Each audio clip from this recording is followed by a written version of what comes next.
It is time to read the 8th book. You're about to watch me read Sinful Curses by Brenda K. Davies. This is the 8th book in the Shadow Realms series. If you haven't already, definitely check out parts 1, 2, 3, 4, 5, 6, and 7.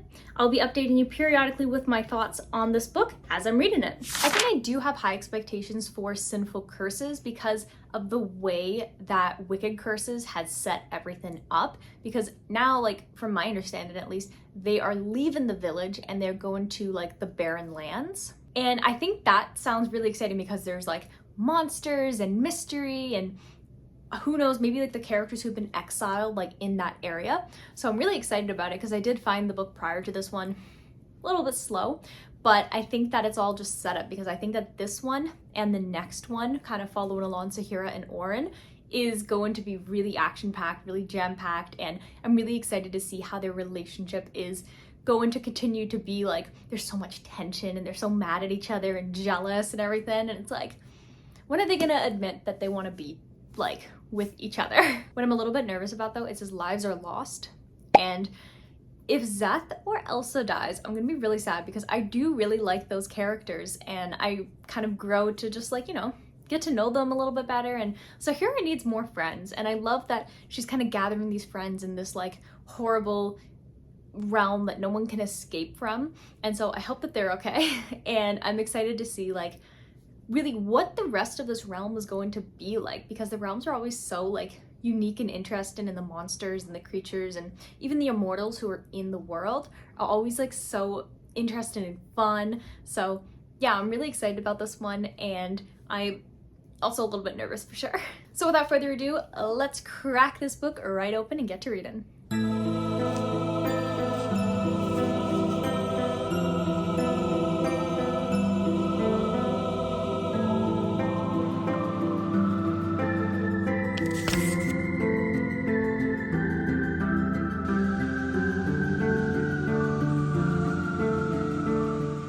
So I'm now a little bit more than 100 pages into Sinful Curses, and here are my thoughts so far. The mystery of this cursed realm continues to be like, whoa, this is really interesting and I don't know what's happening. And I love that about this.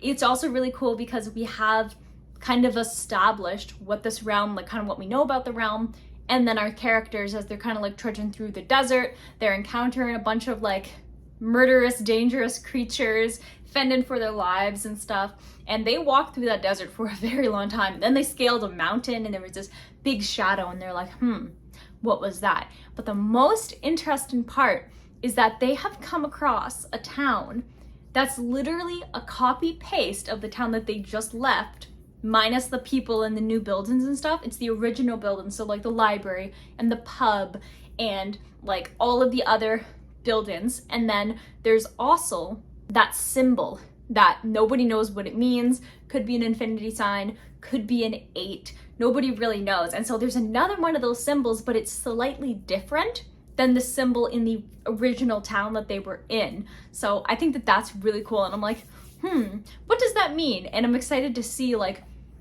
what Brenda K. Davies has come up with, because I really love the way that she like plans ahead and drops all these little hints throughout. And although I found the first book, not like I say the first book, but the first book of the storyline was definitely a little bit slower, this one instantly goes straight into it. It's like they're in the desert and they're being attacked, and it's like, okay, yeah, here we go. This is what I love about Shadow Realms. So that's pretty much where we're at right now. It's very fast paced. I'm very excited to see what else they're going to discover now that they're in this identical town, and like, what does that mean? Are there other towns like this with different symbols? And will we find out what those symbols actually mean? And like, who made this town and why? And like, well, I guess who made the towns and why? There's so many questions, and I'm really excited to read more and see where the story goes. And of course, Orin and Sahira, who don't realize that they are in love with each other. And Orin being like, why am I so jealous? And like, what is going on? He's like, I'm gonna not think about it. He pushes it away. And then Sahira's like, ugh, why do I still like want to hang out with this guy? Like, why do I want to be with him? Gonna forget that. They're very similar, these two characters, and I never really realized it until the previous book, but yeah, they're very similar. They're very stubborn in nature. They're always quick when it comes to like a comeback, and they also dismiss their feelings immediately, constantly, all the time. Yeah, so I'm like, please just get together. But I also really like it because it's like, we know they like each other and they know it, but they refuse to actually think about it longer than 2 seconds. So yeah, I'm excited to see like where that relationship is going to go and what is finally going to be the realization point that they're in love with each other. And maybe they're mates. I bet they're mates. Oh, it'd be so cute. So I'm going to continue to read Sinful Curses, and I will update you around the halfway mark. So I'll see you then.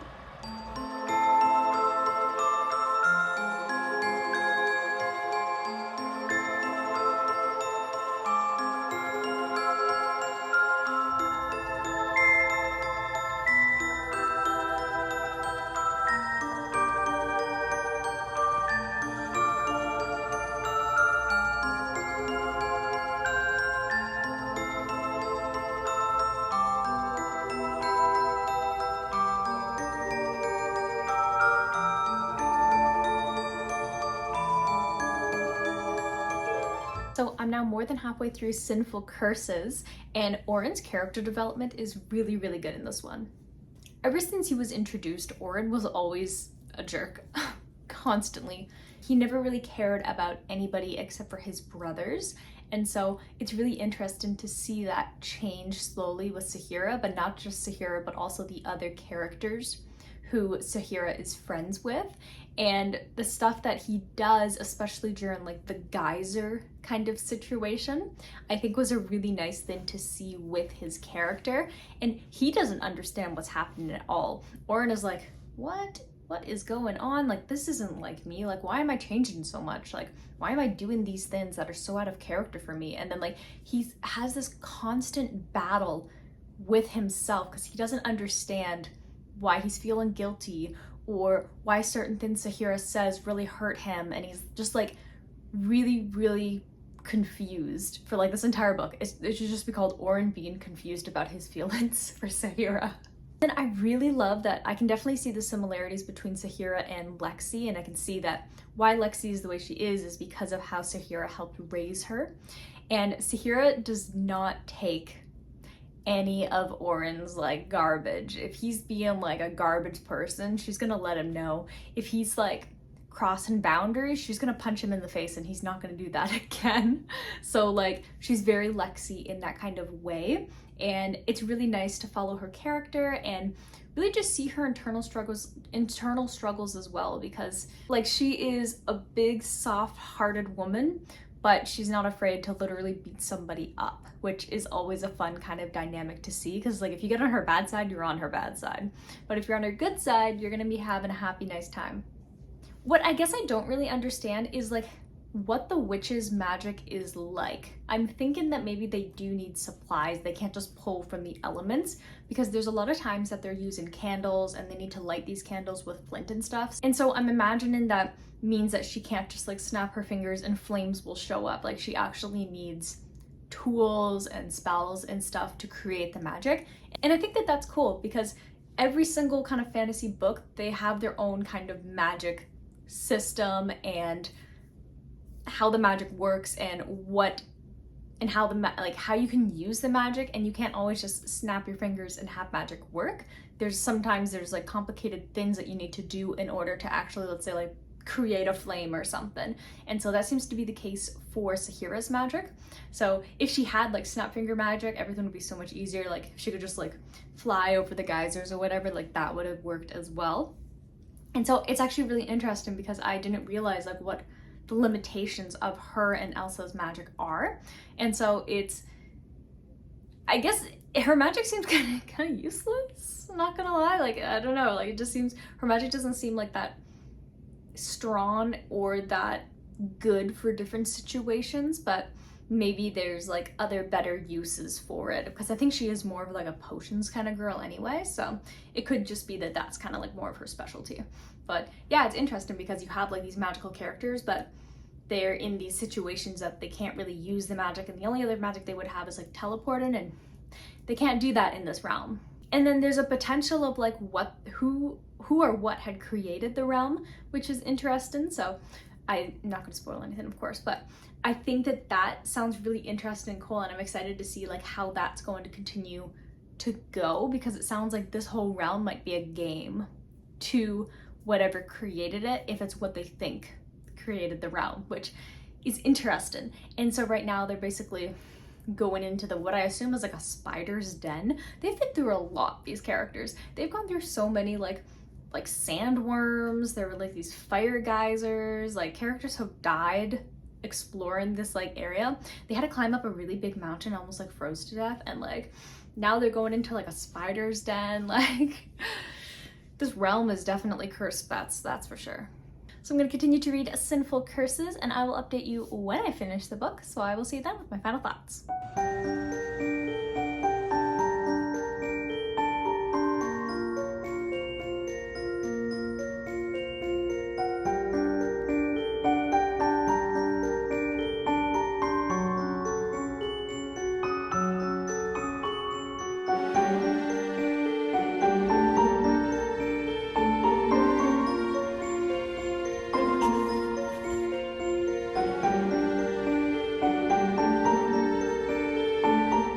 I just finished Sinful Curses, and the way that this one ended was so creepy.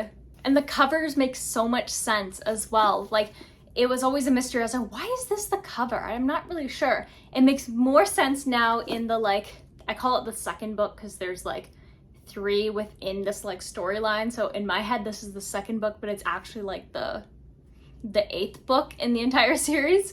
But yeah, it was really good. I really liked this one. This one was good.